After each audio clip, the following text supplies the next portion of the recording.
20.23 TMC.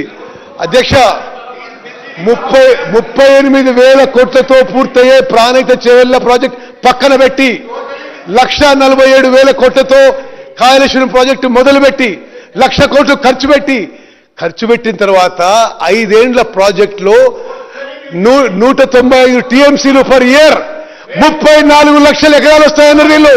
34 లక్షల ఎకరాలు వస్తాయని చెప్పారు. 18 లక్షల ఎకరాలు కొత్త ఆయకట్టు, 16 లక్షల ఎకరాలు స్టెబిలైజేషన్ అని చెప్పడం జరిగింది. వాస్తవంగా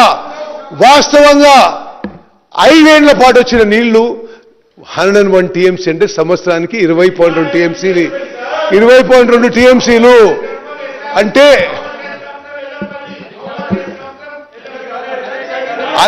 అన్ని లెక్కబెట్టి హరీష్ రావు గారు అంటే మీకు అవకాశం వచ్చినప్పుడు మీరు చెప్పండి. అవకాశం వచ్చినప్పుడు చెప్పండి. స్పీకర్ గారు, అంటే 1,00,000 కోట్లు ఖర్చు పెట్టి ఆ 1,00,000 I'm not yielding speaker sir, I'm not yielding 1,00,000 కోట్లు ఖర్చు పెట్టి సంవత్సరానికి కొత్త ఆయకట్టు,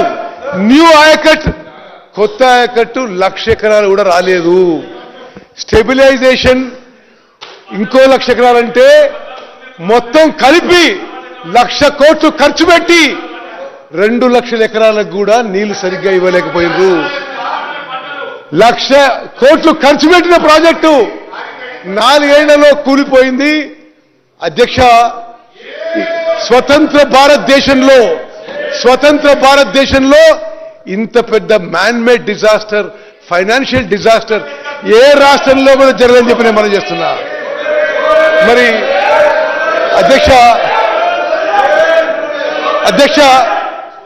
స్పీకర్ సార్ 21 అక్టోబర్ 2023లో మేడిగడ్డ బ్యారేజ్ కొలాప్స్ అయినప్పుడు వాళ్ళు అధికారంలో ఉన్నారు. కల్వకుంట్ల చంద్రశేఖరరావు గారు ముఖ్యమంత్రి ఉన్నారు. బ్యారేజ్ కొలాప్స్ అయిన రోజు 21 అక్టోబర్ 2023లో NDSA national dam safety authority వాళ్ళు వచ్చి ఇన్స్పెక్ట్ చేశారు. నేషనల్ డ్యామ్ సేఫ్టీ అథారిటీ అంటే అడ్డగోలు మాట్లాడుతున్నారు మా మిత్రులు across this one. National dam safety authority is created by an act of parliament.